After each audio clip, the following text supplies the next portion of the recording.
Забелязали ли сте с каква неизчерпаема енергия разполагат децата? Освен за игри, тя може да бъде използвана и за постигането на по-високи резултати в училище.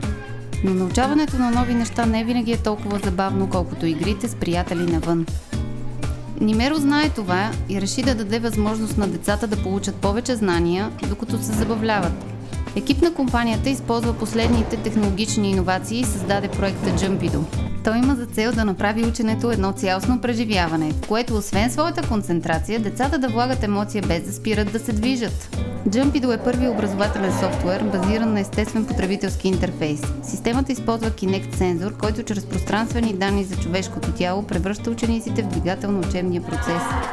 Тяхната учителка Деси Миленкова знае много добре, че е истинско предизвикателство да бъдат ангажирани учениците в час.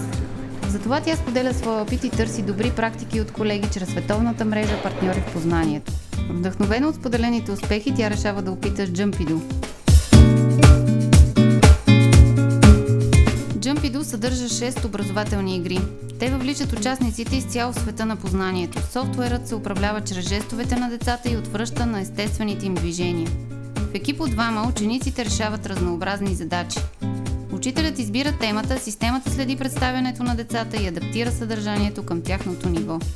За да се справят с задачата, учениците трябва да спукат определени балони. С ръцете си те управляват виртуални мерници от разстояние. Ако се представят добре, техните приятели Зайко и Буклю ще споделят радостта им от успеха. В друга от игрите, децата трябва да разпределят ябълките по определен признак. Заедно те избутват ябълката към правилното клонче. С една футболна игра може да се изразходи още повече енергия. Като клякат или скачат, играчите преместват топката до желания от тях отговор. Ако той е правилен, отбелязват гол. През цялото време Jumpido следи резултатите и постиженията на учениците. Деси Миленкова е удовлетворена от днешния ден.